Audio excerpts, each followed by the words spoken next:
विद्यार्थियों की आवाज के पास हम पहुंच गए दरोगा गुरु रहमान सर के पास, जो लगातार डोमिसाइल नीति के बारे में कहते हैं। नवल किशोर यादव के सामने ही गरजने लगे थे। आप जानते हैं कि शिक्षकों के एमएलसी है नवल किशोर यादव, उनके सामने भी डरे नहीं, उनके सामने भी बोलने लगे कि 10% लागू करिए, क्योंकि बिहार में बेरोजगारी इतनी है तो पहले बिहारियों का हक है, उसके बाद बाहरी आते रहे, कोई दिक्कत नहीं। लेकिन हम इनके पास पहुंचे हैं।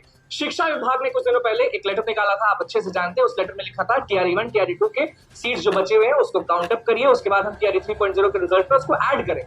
लेकिन एक समय था कि जब लोग बोलते थे कि सीट खाली ही नहीं है। तो ये कौन सा सीट के बारे में बात कर रहे हैं? क्या अभी जो 3500 शिक्षक निकले हैं फर्जी शिक्षक, उनके बारे में बात कर रहे हैं? दरोगा गुरु रहमान सर हमारे साथ मौजूद हैं। लेटर आप भी देखे होंगे, क्या सर सोचते हैं? क्योंकि अब झेला नहीं जा रहा है, अब कितना झेल? देखिए, हम लोग तो झेल ही रहे हैं, सबसे ज्यादा झेल रहे हैं बच्चा समझ रहा है, बच्चा और बच्ची। तो ये किस तरह का फॉर्मूला शिक्षा विभाग निकाल रहा है? कभी कहता है कि सीट नहीं है, और कभी कहता है कि सीट जो TR1 TR2 में जो बचा है उसको TR3 में भरेंगे। तो ये किसी भी दृष्टिकोण से उपयुक्त नहीं है। मैं कहता हूँ कि TR1 का सीट अगर खाली रह गया तो उसको TR1 में भरिए, TR2 का सीट खाली रह गया तो TR2 में भरिए, और उसके बाद अब जब क्योंकि सप्लीमेंट्री के बाद आप ही ने कहा था, उसके बाद जो TR3 में जितना भी सीट है उन सारे सीटों में आप किसी भी हालत में येन केन फरकारेन सप्लीमेंट्री के माध्यम से, किसी माध्यम से, एक लड़के का 4 जगह रिजल्ट हो गया, 1 जगह ज्वाइन किया, उसके सीट को आप 4 जगह हो गया तो 3 तो बच गया, 3 बच गया, तो उसके सीट को 3.0 में भरिए, ताकि बिहार के बच्चों की बेरोजगारी दूर की जा सके। रहमान सर, आपको कितना भरोसा है? क्योंकि कुछ शिक्षकों के पास हम पहुंचे थे तो उन्होंने साफ इनकार कर दिया था कि हमें इस लेटर पे बिल्कुल भरोसा नहीं, क्योंकि ये बिहार है, जब तक हो नहीं मंजूर नहीं। लेटर शिक्षा विभाग से निकला है तो निश्चित रूप से कुछ सोच समझ के निकला होगा।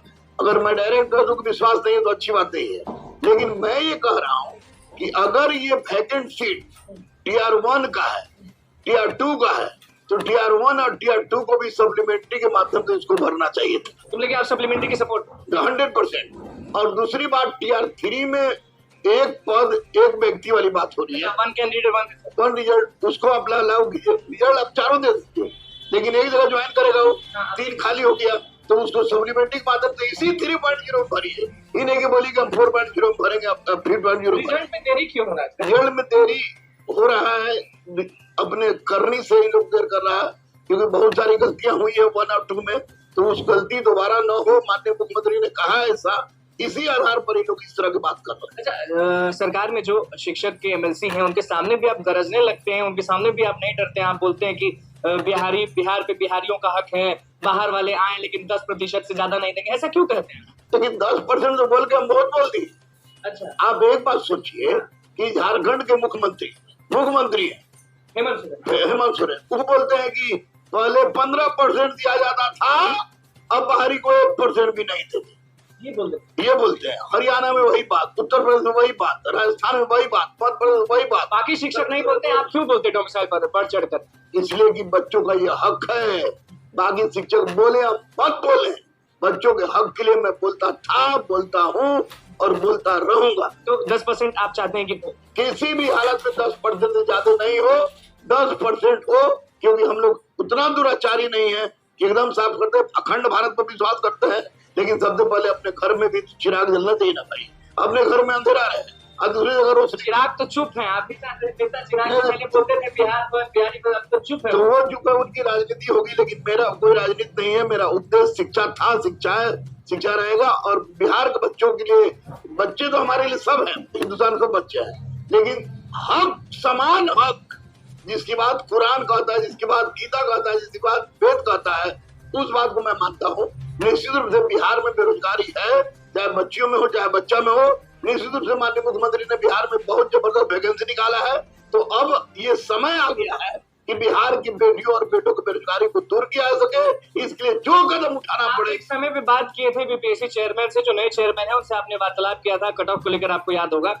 तो कोई खबर की कट ऑफ कितना रहेगा कितना नहीं रहेगा? क्योंकि कट ऑफ जो हम लोग बोले हैं उससे 1-2 नंबर ज्यादा, सीट तो बढ़ जाएगा। अब तो सीट ऐड अप होगा तो कट ऑफ तो हमको लग रहा है कि कम होगा। हाँ बिल्कुल, जब सीट बढ़ेगा तो कट ऑफ कम होगा। कितना कम होगा? 3 से 4 नंबर घट जाएगा। 3 से 4 नंबर। 3 से 4 नंबर। इससे कितने लोग एंट्री हो जाएंगे? इससे 20 से 25 हजार एंट्री हो जाएगा। 100%। हाँ बिल्कुल खुशखबरी है। बढ़िया से काउंट करे तब, बढ़िया से काउंट करना पड़ेगा। 3500 अभी फर्जी शिक्षक बाहर, तो इसीलिए तो मैं बोल रहा हूँ डीपी पहले कराइए, डॉक्यूमेंट वेरिफिकेशन तो पहले कराइए, ताकि बाद में ये सब नौबतें नहीं आए। अभी आप चोरे को छांट रहे हैं तो बाद में रिजल्ट कब दीजिएगा? इसलिए डीपी पहले करा लीजिए, ताकि 3.0 के रिजल्ट के बाद किसी डीपी की जरूरत नहीं। अच्छा सर, सारे शिक्षक अभ्यर्थी आपको बहुत मानते हैं क्योंकि आप वही शख्स हैं जो नीतीश कुमार की आवाज पर चले जाते हैं। शिक्षकों के एमएलसी के बाद सामने आप आवाज उठा देते हैं, राज्यपाल के सामने आप लेटर दे देते हैं। आप वही शख्स मसीहा है शिक्षक अभ्यर्थी के। तो क्यों ना रिजल्ट में जो देरी हो रही है उसको लेकर गुरु रहमान सर के दिमाग में ये नहीं चल रहा है कि बीपीएससी चेयरमैन जाके एक लेटर दे दे और चेयरमैन से 2 मिनट के लिए मुलाकात कर? नहीं, बीपीएससी के चेयरमैन अगर बुलाएंगे तो मैं सर उनके पास जाऊंगा। उन्होंने बुलाया अब तक नहीं है। मैं माननीय मुख्यमंत्री से मिला, माननीय राज्यपाल से मिला, माननीय नवल किशोर यादव से मिला, सबके सामने बात हुई, सम्राट भैया से मिला, विजय सिन्हा भैया से मिला, सबसे मिला। लेकिन मैं स्पष्ट रूप से कहना चाह रहा हूँ कि हुजूर परमार साहब, बच्चे बेचारे व्यथित हैं, चिंतित हैं, और वैसी परिस्थिति में आप अगर लेट हो रहा है बच्चों के हक में तो आप 10 दिन और लेट कर दीजिए, 15 दिन। अगर बच्चों के हक में हो रहा है लेट तो, लेकिन बच्चों के साथ नाइंसाफी के कारण लेट हो रहा है तो इसे बच्चे बता। शिक्षा मंत्री पहले जो थे वो तो थोड़ा बहुत एक्टिव थे, अभी वाले शिक्षा मंत्री एक्टिव हैं आपके हिसाब से?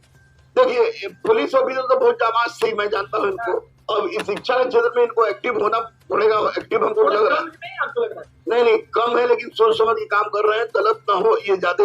अल्लाह एक बार बीच में हो गया था कि नीतीश कुमार के तो आप पहुंच चुके थे हर जगह, शिक्षा मंत्री से भी आप जुगाड़ लगा रहे हैं कि आप वहां पहुंचे और कुछ न कुछ भांडा फोड़े ये सब चीजों के बारे में? देखिए, शिक्षा मंत्री जो आज शिक्षा मंत्री है, मैं इनको एएसपी से जानता हूँ, एएसपी से जानता हूँ, तो निश्चित रूप से शिक्षा मंत्री से जब मिलना होगा तो मुझे इस बात का परिचय नहीं देना होगा कि मैं गुरु हूँ, मैं टीचर हूँ, मैं जाकर शिक्षा मंत्री से मिल सकता हूँ। क्योंकि शिक्षा मंत्री सब चीज मैं बिल्कुल जाऊंगा शिक्षा मंत्री से। अभी तो 4 दिन का बिहार की राजनीति में कुछ गर्माहट है, कुछ गर्माहट के बाद मैं सुनील भैया के पास निश्चित रूप से जाऊंगा। आवाज पर जाएगा कि आवाज पर जाऊंगा? आवाज पर जाएंगे, अगर आवाज में और नहीं मिले तो ऑफिस में जाएंगे। लेकिन क्या कहिएगा, कौन कौन मुद्दा रखेंगे? Age relaxation, supplementary result, supplementary पर अभी भी जोर है, 1 पोस्ट 1 व्यक्ति। उसके बाद आपको जो डोमिसाइल की बात, डोमिसाइल पर चुप नहीं रहे, डोमिसाइल में क्यों चुप रहेंगे भाई? ये नेता नहीं चाहते। अरे नेता लोग की बात छोड़िए भैया, जब पूरा भारत चाह रहा है कि डोमिसाइल लागू अपने अपने राज्य में, तो हमारे बिहार में क्यों नहीं?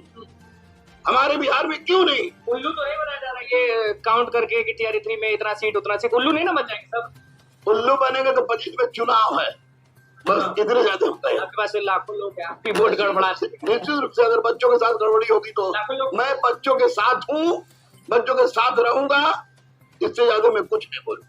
तो हम तैयार रहें कि शिक्षक अभ्यर्थियों के हित में शिक्षा मंत्री के पास अब जाने वाले हैं, क्योंकि वो सेट रहता है कि शिक्षा विभाग का जो चीज देखा जाता है वो शिक्षा मंत्री देखते हैं, तो उनके पास अब पहुंचने वाले हैं। निश्चित रूप से मैं जाऊंगा, क्योंकि वो व्यक्ति अपने पुलिसिंग लाइफ का रॉबिन हुड है।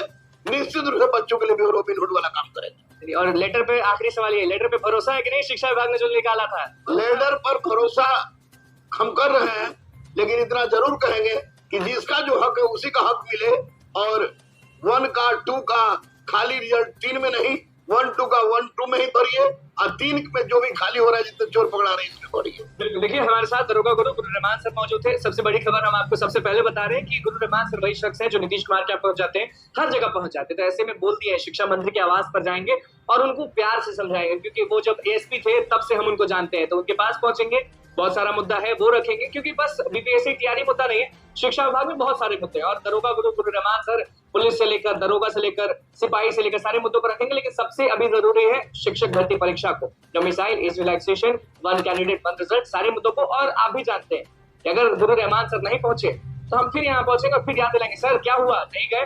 लेकिन आप भी जानते हैं कि ये जिद्दी है, पहुंच ही जाते हैं। जो व्यक्ति एमएलसी के सामने गरज जाता है तो वो कुछ भी कर सकता है। तो बस तो दोस्तों, आपने सुना गुरु रहमान सर ने क्या कुछ बातें बताई हैं। उनका कहना है कि वे सभी मुद्दों को लेकर शिक्षा मंत्री से ज़रूर बात करेंगे, और क्या कुछ उसके बाद नतीजा निकलता है देखते हैं। फिलहाल इस वीडियो में इतना ही। आगे की अपडेट के लिए चैनल के माध्यम से जुड़े रहिए। धन्यवाद।